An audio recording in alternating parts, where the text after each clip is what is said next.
We got to start here. Hang on. Oh, dear. We just have to start. Okay, here we go.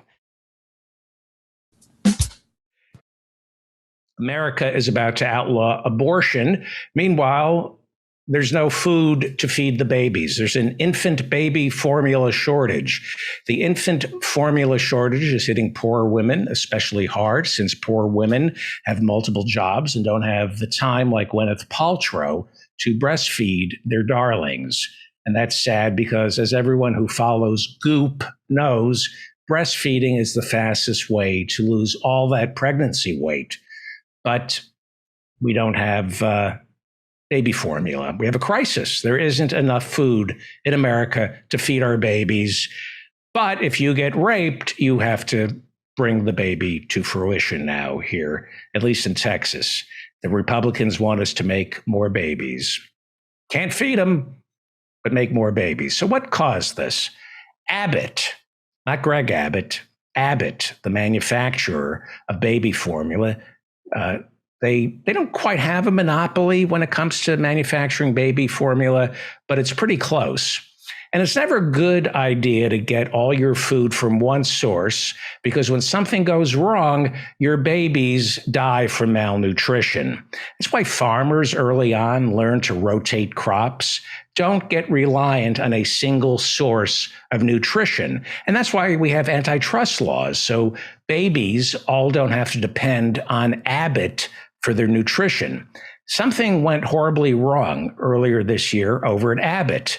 The FDA, the Food and Drug Administration, discovered their formula was contaminated, and it risked the lives of our babies here in America. So in order to protect the babies, the FDA shut down that big Abbott baby formula plant in Sturgis, Michigan.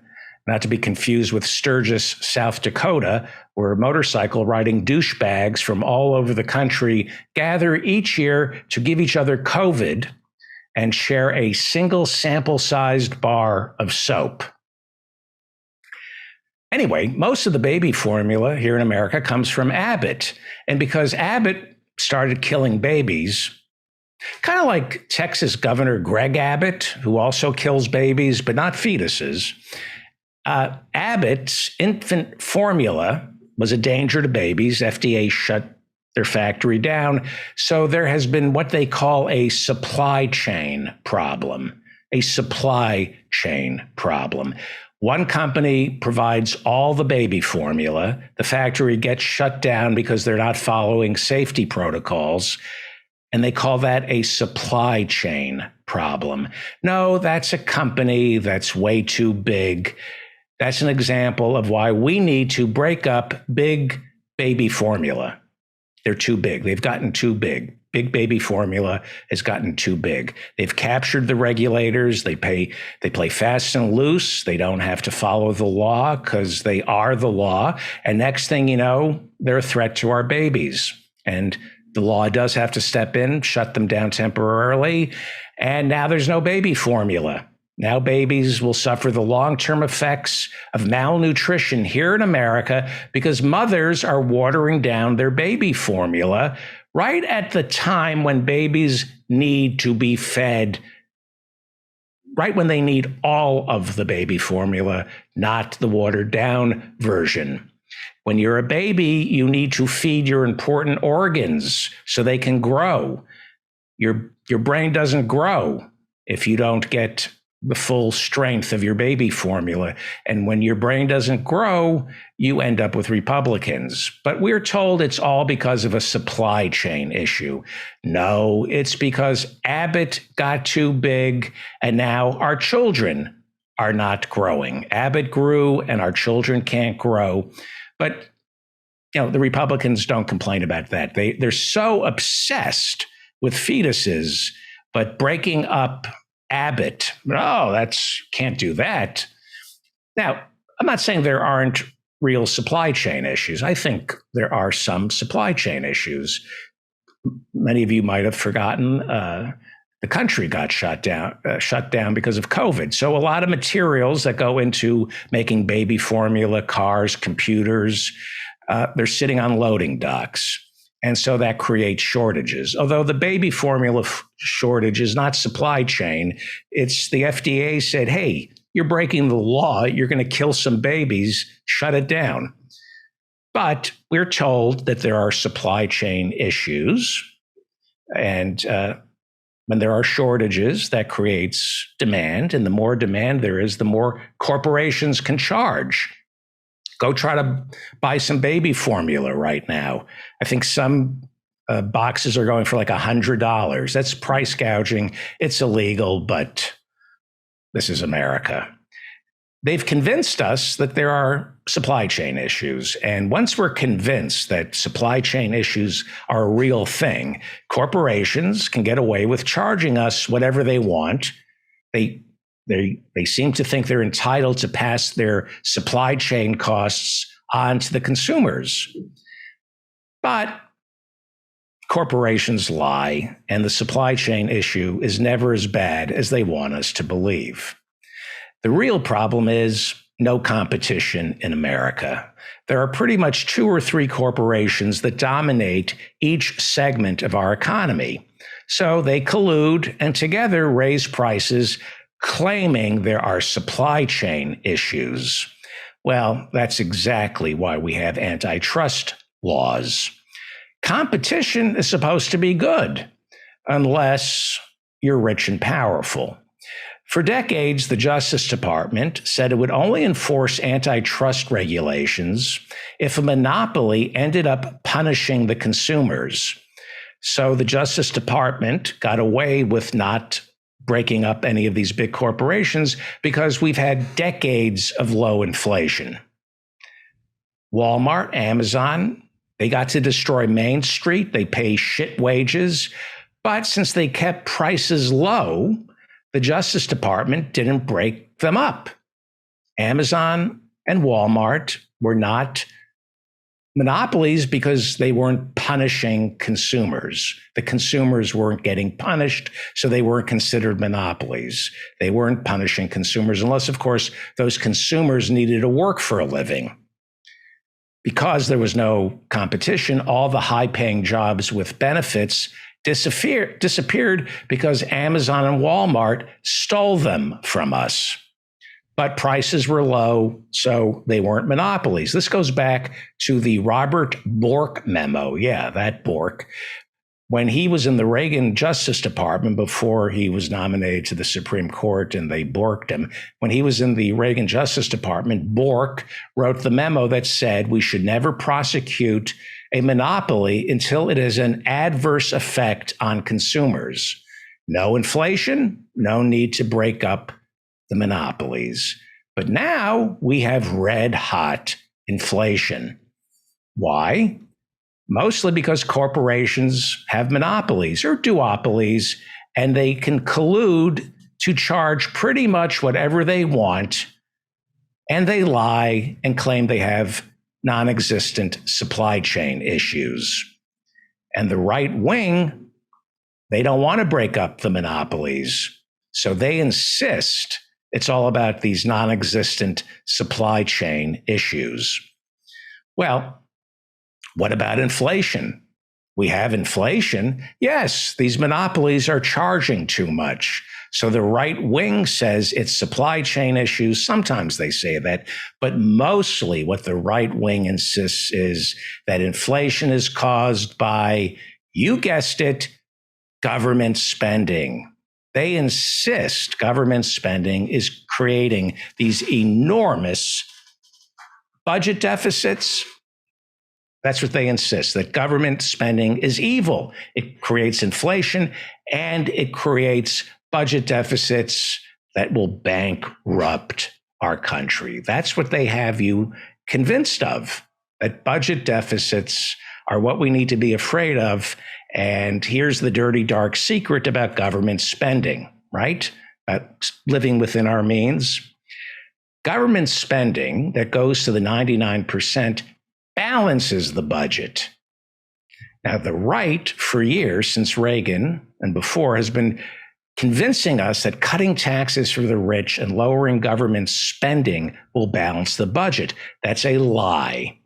But the right wing funds think tanks and a-holes like Stephen Moore from the Club for Growth, and they will say anything to convince people that lowering taxes for the rich while simultaneously cutting government spending is good for everyone because it will balance the budget. And that's a lie. Stephen Moore is paid by billionaires to lie about budget deficits. Here's an inconvenient fact for Joe Manchin. Joe Manchin won't tell you this, probably knows this. Joe Manchin has blocked every spending bill that Joe Biden has introduced because he doesn't want to break the government. He says we have to live within our means. We have to balance the budget. Well, Joe Manchin, last year, Joe Biden pumped trillions into the economy.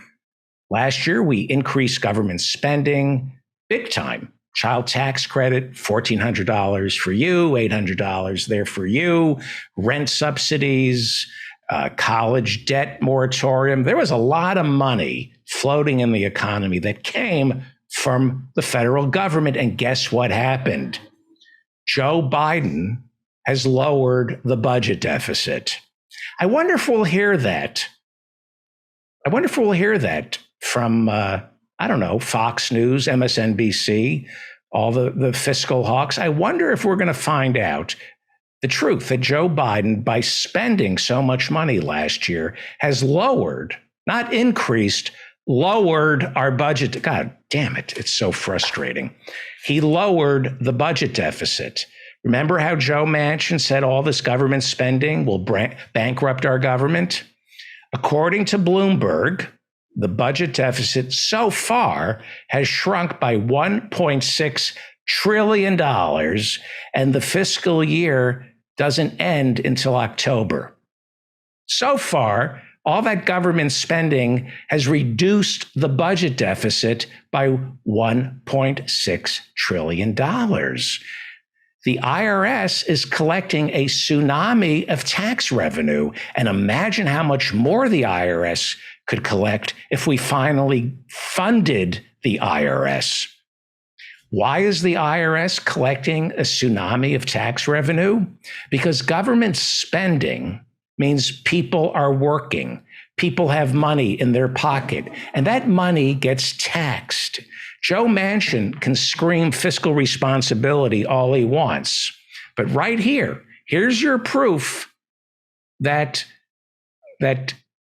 giving money to the 99% actually balances the budget. When the government spends money on the 99%, it comes back to the government in the way of tax revenue. So far, the budget deficit has been lowered by $1.5 trillion, which is about the cost of Medicare for all, I think, for how many years? What would that? I don't have the numbers in front of me. I think $1.5 trillion would cover Medicare for all in 1 year, probably less. See, you balance the budget by spending money. Got to spend money to make money, right? Got to spend money to make money. If the federal government wants to balance the budget, they have to spend money. If the government gives $1 to the 99%, I've been over this a million times. If the government gives $1 to the 99%, that dollar keeps getting passed around. It's the multiplier effect. Keynes talked about this. So that dollar gets passed around. One single dollar, if it goes to the 99%, gets passed around. And every time it gets passed around, the federal government, the local government, the state government, they all get a little piece of that dollar every time. It's like we're skimming off the top. The government is skimming off the top. Every penny the government gives to the 99%, the government gets back and then some. It pays for itself. You eventually get your penny back and you turn a profit. It's kind of like the way a bank works. So you give that money to the 99%, they're going to give it back to you in taxes and you'll turn a profit. You will you will have a budget surplus. It's the wealthy who hoard their money. So, yes, government spending, is it inflationary? It can be a problem. I think inflation right now is partly because of supply chain issues, partly, but I think supply chain issues is just an excuse to raise prices because we have too many monopolies in America that can lie about supply chain issues and they get away with raising prices. There's inflation in America because of our dependence on oil. There's inflation because too few companies control too much of our food supply. There's inflation because the 99% doesn't have enough money and the richest 1% has way too much money. And so the richest 1% is hoarding all their money by buying apartments and homes, which make rent unaffordable. That's what's causing inflation. Nobody should have more than 2 homes. I think you're entitled to a nice home and then a nice vacation home. And if you have any more money that you want to spend, go stay at a nice hotel. You don't need an apartment building to price gouge the middle class or the working poor. You don't need that. You can't commodify the basics in life. Housing is a basic. You should not be commodifying it. And that's all true. That's all true.